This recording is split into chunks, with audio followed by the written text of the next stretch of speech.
Welcome to Muslim Apologetics Australia. As you know, you would have heard in the news that the right-wing party of Australia, the Pauline Hanson of One Nation, this group had their leader enter the Parliament of Australia wearing a burqa to make a political statement to get the burqa banned. So we're going to discuss that in this video.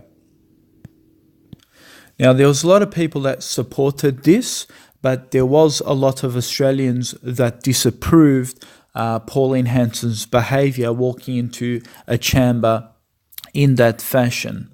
And let's hear the discussion between AndrewBolt and these guys, and then what we'll do is we will critique them and respond to their points. What does it say about the judgment of key members of this government that it decided to whack Pauline Hanson? Well, look, Hanson clearly did it as a stunt to improve her polling, particularly in the lead up to a Queensland election. I thought it was the wrong thing to do, but for a different reason. It was about the Parliament's seen as being a bigger circus as it is, without these sort of stunts all the time. And I thought it was not in keeping with the way Parliament should operate, and it dumbs it down, brings it down. Having said that, George Brandis simply overreacted, and the stuff he threw at her might have got a big round of applause from the Greens and the Labor Party, but that should have been telling, because what it did, though, is then reinforce to a whole lot of people, again, who are deserting the Liberal Party, going to the right, that he doesn't take seriously their concerns over the whole Muslim thing. And finally, to suggest that this uniform of oppression, which is hated by Muslim women, and we have plenty of stuff on the record about that. Okay, so let's pause it there. Notice how they're actually blaming the Muslim women who are hating this. But who are those Muslim women who are hating this? They're actually the liberalists, right? They're the liberalists. These are people who are basically like this woman, Mana Al-Tahawi, who's a columnist at Arab News. So, when you want to point out Muslim women, who are you pointing out? The non-hijabis? And it's so clever, if we can point out that a Muslim is against another Muslim on a fiqh issue, that will justify our ban. I mean, how desperate can you actually get on that? As if those liberalistic Muslim women are actually running office in your country. They're not the ones who are running office in your country and saying we need to ban this. It's actually the right wing. It's the One Nation party. It's your Christians who are actually trying to ban this. So why are you blaming it on the liberalistic Muslims, saying they hate it, therefore we should ban it?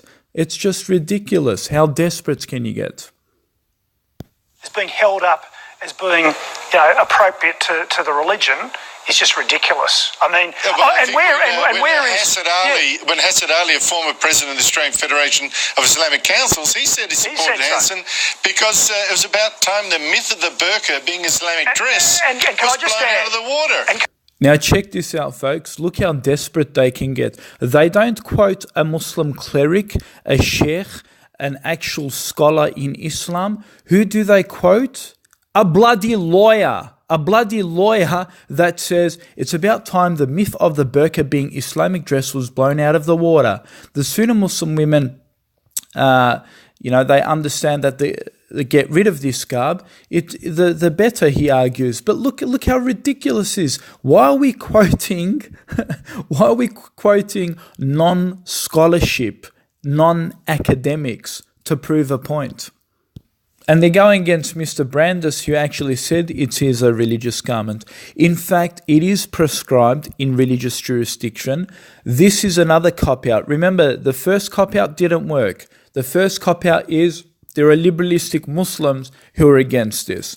That's obviously not going to work. What's the second method they're going to use? Oh, we're going to use a lawyer who apparently says it's not a religious garment. Watch the video below in the comment section. You will see the evidence it is a religious garment. But you see, this is what they do. This is exactly what they do. And what's the third point? The third point is, oh, it's a security threat. Have a listen. You'll listen now. Can I just add, out of the water? And can I just add, Brandis calling it a religious garment. I mean, really. And I watch what's going on in circles in the LNP and social media in Queensland, and I can tell you there's a whole lot of stuff raining down on George Brandis internally in the party because of this. You know, they're saying why doesn't he call out for people for dressing up as nuns at the gay Mardi Gras? He's quite happy for Michael. Yeah, but Michael, I want to point out, I want to ask you about the Sarah Hanson Young attack, saying that Hanson is to blame for any jihadist attack now because she's invited it through criticising the burqa. I mean, really what she's done is given jihadists a blank moral check to do what they like because she's going to blame someone else. She's going to blame, essentially, the victims. Look, I mean, there's no question that Sarah Hanson Young is a political goose is the best description that Actually, you three are the political goose. You see, the people who went against Sarah Hanson Young, who actually said what Pauline Hanson did actually invites terrorism. Well, in a way, she's actually right. Because what you are doing is you're disenfranchising and splitting the community, right? So basically, we're not actually trying to shame the victim here. When a person does an act of terror, of course it's his fault. But what you are doing is you are inviting terror to your doorstep even more when you're actually inciting radicalization by doing things that are not civil, are not respectful, and you're actually inciting hate. You can't dispute that. Let me give you an example. We had a national campaign against the church for clergy abuse. We did a national inquiry into the Catholic Church. Now, when we did that, did we not do it in the most respectful fashion? Did Pauline Hanson walk in dressed up as a pedophile? Can you imagine she dressed up as a priest with a sign on her head saying, "I'm a pedophile"? And she walked into church and she basically got dressed up as a priest and held the Bible in her hand and so forth and had a big sign saying she's a pedophile. Can you imagine the hatred, the disrespect that would have caused? No, what did they do? They did it in the most civil fashion. They brought it to court. They brought it to a national inquiry.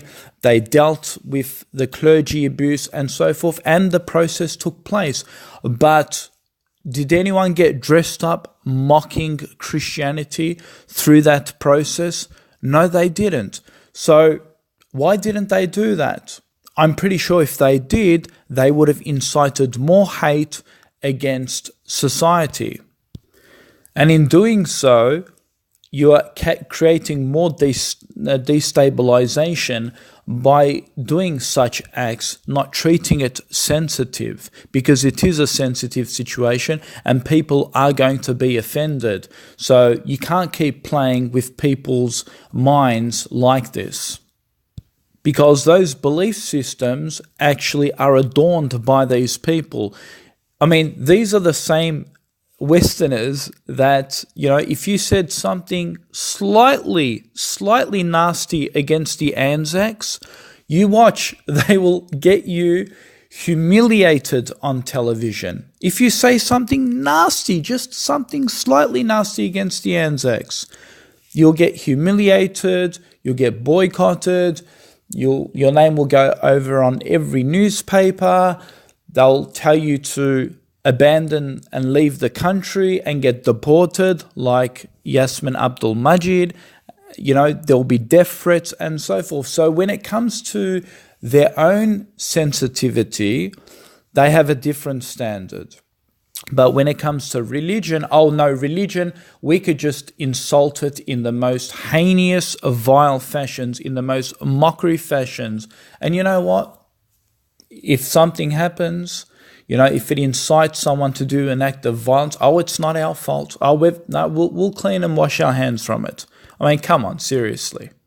Just imagine I got up on panel and I said, I'm going to mock the shit out of the Anzacs. You know, I'm pretty sure Australians would say, you know what? If you want to keep going and do that, burn the Australian flag, go and piss on the Anzac grave and break those statues and do all those vandalizations and walk around and start mocking it with all these ridiculings and drawing cartoons of the Anzacs.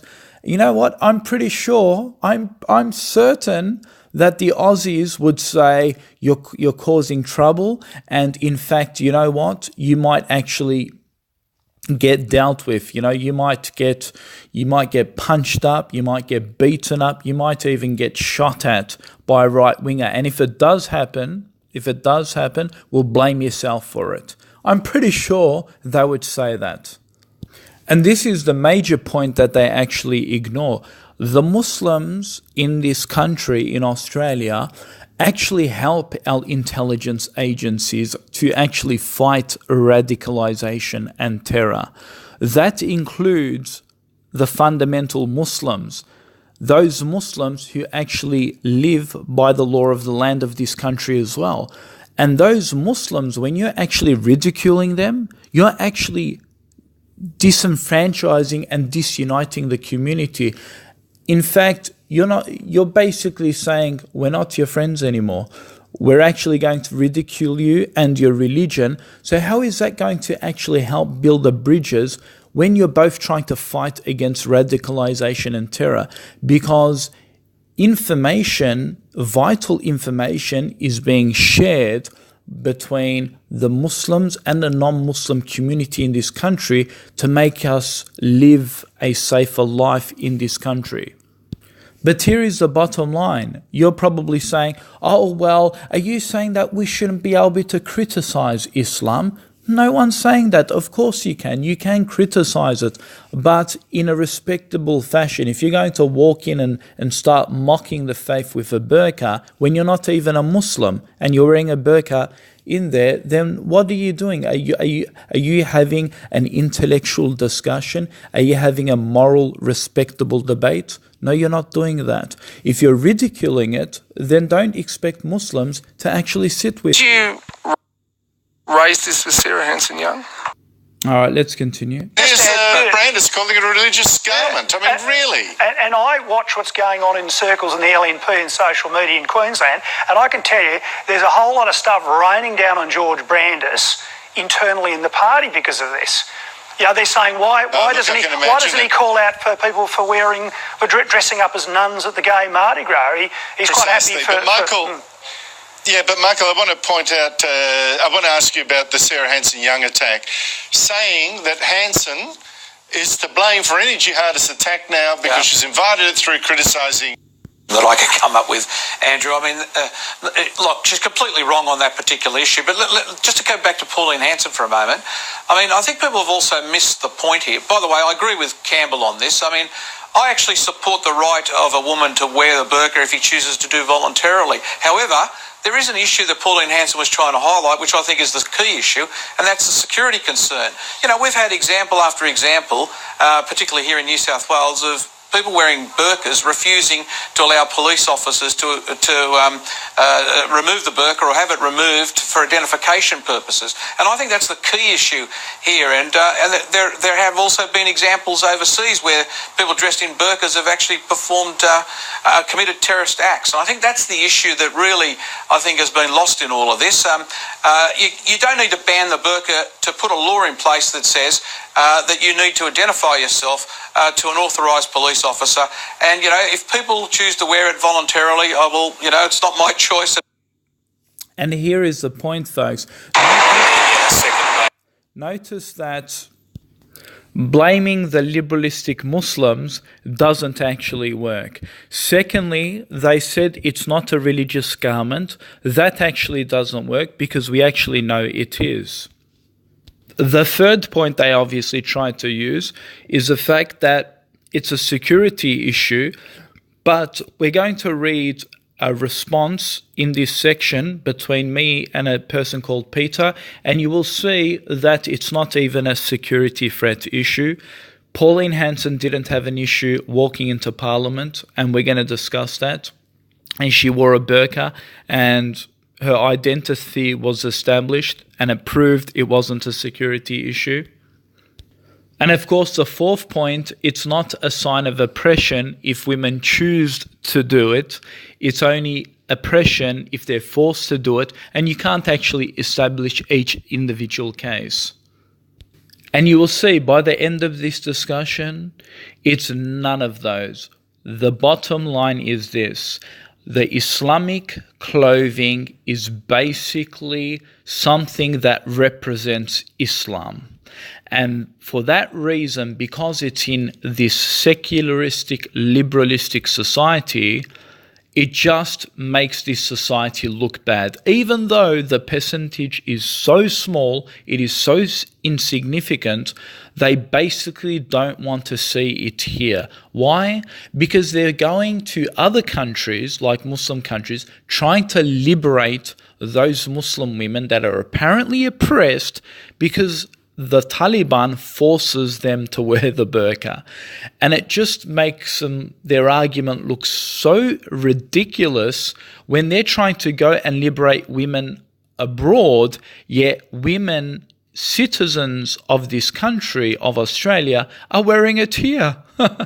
And for that reason, because it debunks their lies that it is a garment of oppression, they're trying to now get rid of it to cover up their dirty lies. And more importantly, it is to remove religion altogether, the sign of religion from the public sphere. That is their ultimate goal. And now listen to the discussion. Here Peter Kennedy writes, "It was not a stunt. She proved she was right," talking about Pauline Hanson. "Plus a man dressed in a burqa has killed 15 people. It is a security risk." Now, his argument is because a man disguised in a woman's burqa in a foreign country, by the way, he kills 15 people dressed in a burqa.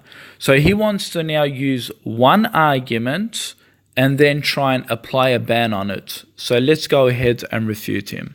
The response is as follows. Peter Kennedy, that is rubbish. A person can conceal a bomb in a backpack too. So do we ban all backpacks? Besides, you're quoting another country. Not a single incident has happened in Australia. There are actually more people robbing shops in Australia wearing hoodies. Maybe you should ban hoodies as well. This is not about a security threat. This is about Islam, its icon, Australia. So let's stop pretending it's a security threat. It's all about the Muslim icon. Peter comes back and he says, "Mustafa, are you suggesting that being able to identify a person should not be allowed? Yes, it was overseas, but so was terrorism till it arrived here. Of course it is a security risk. If you can't identify a person, then it's a security risk. Look at the policeman who pulled over a niqab woman who abused him, and in court she claimed he could not identify her. And that was here." My response, Peter, when Pauline Hanson walked into Parliament with a burqa, she was identified. It was never a security issue. I don't have an issue with security checks at airports, banks, service stations, but the buck doesn't stop there, does it? It's not what Pauline Hanson actually calls for. If she actually called for that, then none of us would have a problem with that. But her call is for a total ban. It's not just a ban for security threatened areas, which again proves my point. It's never been about security. Likewise, if you want to amend your laws where a woman in a burqa has to show her identification to a police officer, we'll bring those laws. We have no problem with it. But again, the buck doesn't stop there. You guys are trying to promote, with Pauline Hanson, a total ban. That's very different from what you're trying to preach here. In regards to how Pauline Hanson actually walked into the building with a burqa, and there was no security threat, her identification was established. Peter actually wrote back and said that was wrong. She was not. Brian Burston only told the officer who it was. She never was asked to show her face. Now, that's a bit strange, if you ask me.